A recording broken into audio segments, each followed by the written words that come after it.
Hey, what's up? It's Rob Gordon, the Wingman. I'm out here at Topanga. We got some decent waves, and I can't tell. It's supposed to be windy, but I don't know. But we are going to try and test out some new gear from Unifoil today. They sent me a new foil, a new mast, and a wing, and hopefully if it's windy enough, we can get some good test riding on it.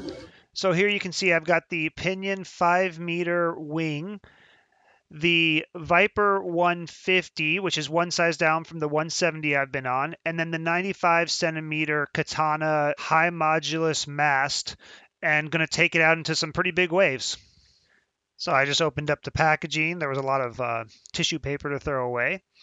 And I went ahead and pumped the wing up. I think it says to pump to 7, which I tried to respect. I like to pump up the wings at least to 7. And yeah, I just picked it up to take it for a feel. You can see right away it's a incredibly good looking wing. It looks really, really cool. And I noticed right away it was super light. And then, I just tried some different, maneuvers just to mess with it. And it does have that dihedral feel. I could tell right away it was going to be really good for freestyle and tacks and just wing tricks, just being able to get the wing wherever you want to go. It's very reactive, is how my friend Adrian put it when he tried it out a little later. Felt like it had decent power, felt stiff. The canopy was really pretty tight. You can see there on the back winding that there's not too much play in the canopy, which is nice. It's really good looking wing. So yeah, I just wanted to feel it on land before I took it out into the water. This wing is super light. And it is really easy to get around, but I do think that comes at a price. You can kind of see when I'm holding it on here. If you hold it too high and you're luffing, it does require some input. So this is the pump connection. It's just a standard hose connection, no adapter needed. It's a one pump system, which is nice and easy, but the cool thing is you have the clip in between the bladders to separate them for different air pressures or to find out which one is leaking. There's also a dump valve in case you want to pack up a little quicker. I didn't seem to need it. And then this leash attachment, pretty beefy Dyneema, which we put to the test on the big wave day, believe me. The handles remind me a lot of the Ensis handles. I wouldn't be surprised if these wings came out of the same factory. It's a soft handle, but it's quite tight, so you have a lot of control. Some people on the Ensis thought it was too tight for getting your hand in there, but I ride in the harness most of the time, so I don't mind. I like the control. I used to be all about the hard handles, like the Cabrina Mantis, but now that I'm a more proficient rider, I really don't care as long as the handles aren't too floppy. One other cool thing on this wing is it has a center handle, which allows you to do some cool stuff. And then you have these attachment points, which were pretty beefy for the harness. I didn't use them just because I've had bad luck with attachment points in the past, but they look pretty solid. One of the reasons this wing is so light is there's not a bunch of unnecessary reinforcement on the leading edge. But as Adrian put it, don't use this wing to wing skate because you don't want to be dragging that leading edge across the ground. But you shouldn't be doing that anyway. I use my own leashes, but the one that came with the wing is really good. It's very similar to the F1, but it's not made for a tiny person like the F1. And it's got the metal grommet. Should be really solid. If you look at the bottom right of the screen by the road, you can see me trying to paddle out as a set's coming in. I picked a bad time, but like I said, we tested out that leash attachment point, both Adrian and I. It was pretty tough to get out on this day.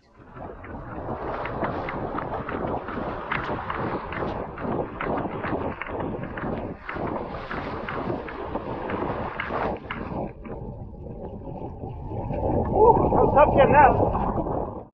But once I did get out, I was blown away by how well this setup worked. It was probably only blowing 15 to 20, and there was huge swell to deal with. I'm like 205 pounds right now, but I was able to get that long mast and small foil up out of the water so easily, even with the 5.0 wing. What the wing lacks in low end, it makes up for in just really good lift. And that tapered mast is just so easy to get out of the water, and it's so stiff on, especially on that size foil. I was just blown away. And you can see here I'm able to just bomb down some big swells, and I'll talk about this wave ride more in my swell riding tutorial coming up. But I just felt like I could handle Jaws waves on this foil, and I didn't feel like I would be coming up out of the water.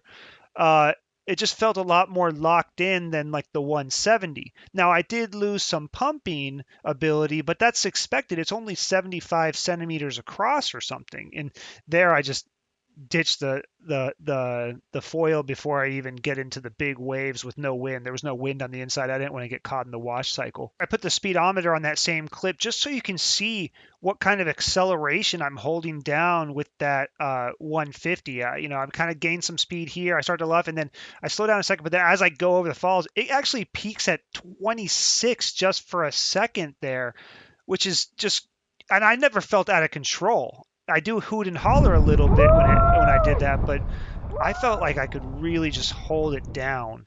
I was really surprised how stable and how much low end this foil has. I didn't lose a lot from the 170 going to this 150 other than the pumping ability. But once again, I'm a 205-pound guy on a 75 centimeter wide foil. It's not going to pump that well. A smaller rider can probably pump the heck out of this thing. So I just need to lose some weight so I can ride this awesome small foil all the time. So this is a comparison of the Vyper 150 and the 170, and it's hard to see the difference until you put them on top of each other. Then you see that the 150 is just a little bit smaller wingspan and a little bit less area. If you like numbers, just some rough numbers, the 150's surface area is around 970 compared to 1100 on the 170. The wingspan is 75 centimeters or so compared to 82 or so. And then the aspect ratio is actually slightly lower on the 150. It's 5.8 versus 6 on the 170.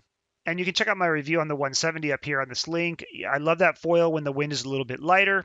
There's also a 130 and even a 90. So if you're a smaller rider, those are definitely foils that could be really awesome to ride. On the 170, I use a 1.5 shim. I think you can use the same on the 150. You just might have to move the mast about a centimeter forward, but you could experiment with other shims. I mostly did the swell riding, but I also wanted to test out the wing a little bit. And here you can see I do a horrible tack, and oh man, I just whip around on that. Super easy to tack, I say to the camera right there. The Vyper 150 turns incredibly well, and then the wing, like I said, it's super reactive, so it makes your tacks just like so easy to get around. I also tried a couple of flockas to test out the wing for that, because like everyone thinks I'm probably making excuses when I say certain wings flocka better than others, and my Cabrina Mantis were holding me back on that. But look at this right here. This is like a little baby jump, and then just like so easy to flocka. Really easy to flocka.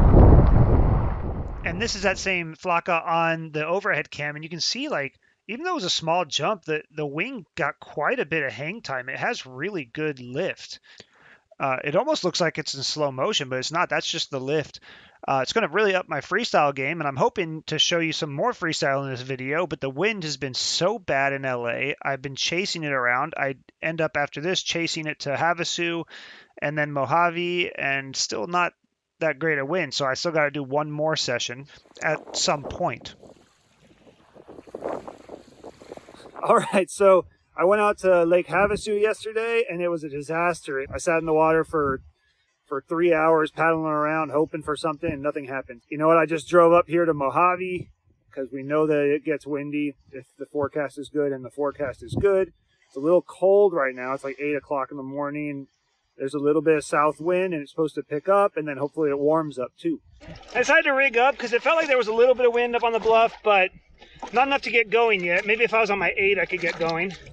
But, you know, hopefully the wind will come up. It's supposed to. I just want to make sure I don't miss it because, you know, I got skunked yesterday. It's supposed to rain a little bit. You can see the pinion. All right, so we're able to get up. It does take a little more wind with the smaller foil, and there's not like a ton of drive in this wing. It's got a lot of lift, but not so much forward drive. I'm going to try and see if I can get upwind now. You can see here the track while I'm holding the GoPro mount in my mouth as I go upwind to set my camera up. Quite good upwind track and, you know, going pretty fast at 15, 16 miles an hour. My hot take is that big foils with low stall speeds go upwind better because they can point further up into the wind. I know people think small high aspect foils go upwind really well. That's not my experience. I think the wing matters almost the most, and this wing goes upwind really well. I had no trouble going upwind in the big waves and then doing laps back downwind. I set the GoPro up on a bush, but it just really was not windy enough for the 5.0 and the small foil. You can see from the car camera that I rip a tag, I'm whipping around, but without the wind and perfect execution, I wasn't able to stay on foil.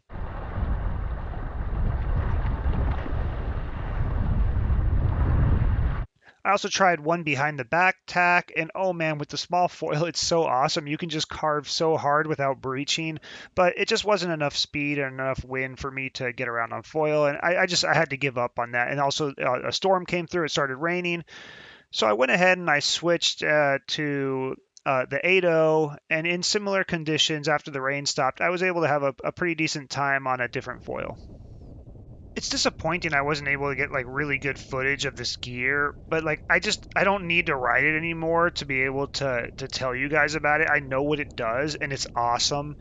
And it's been a while since I posted a video. I want to get this out there. I don't know when it's going to be good wind in LA again. It's really been raining so much. But yeah, the 150 is just a killer foil. It is so good. If you can ride it, it's so stable, so fast, handles waves like incredibly. It turns on a dime. You can't breach it. It's because it's just so good. Like I don't know, amazing foil. Highly recommend. The 95 centimeter mast, it gets up out of the water so easily. It's so much better than like the 90 aluminum I was using for access. I hated riding that 90 on that because it felt like it was hard to get out of the water. This thing is tapered and it just wants to pop out of the water. So that's great. And then the pinion, it's super lightweight. It's super reactive. Look, it's better if you're an advanced or intermediate rider who wants that tacking ability, that freestyle ability. It's not going to be as stable in the luffing. So it is going to require more input, maybe a little more backhand, you know. So it's definitely geared more toward an intermediate and advanced rider, but like it's an awesome wing. It looks cool. And I think you're going to see me ripping on it either in a part 2 video or on Instagram or something. I don't know. You guys tell me what you want, but I also want to get out a swell riding tutorial and another review. So I don't know. You guys tell me what you think. Now, I haven't really given the strong push for my viewers, for you guys to switch over to Unifoil yet, because I've been testing it out or whatever and seeing what I thought. And I know a lot of you guys ride Axis because I did the videos on Axis. Some of you guys switched over. You like Axis. They're good foils. I know some of you guys ride Armstrong. A lot of people ride Armstrong. Look, Armstrong just came out with these mid-aspect foils, and they look really nice. But Unifoil has had these mid-aspect foils that ride awesome for a while. They're doing the good work on the foils. They also have a really good wing now. This is a company that's been slept on in the wing community. It's bigger and pro and stuff, but like more people should be riding Unifoil for wing stuff. I don't know that there's a better brand to be riding right now for winging. It's just they make foils that work really well for winging, really fun foils, really high performance foils, but that they're also very user friendly. It's just, I think you should check it out if you're looking for a new system. That's it.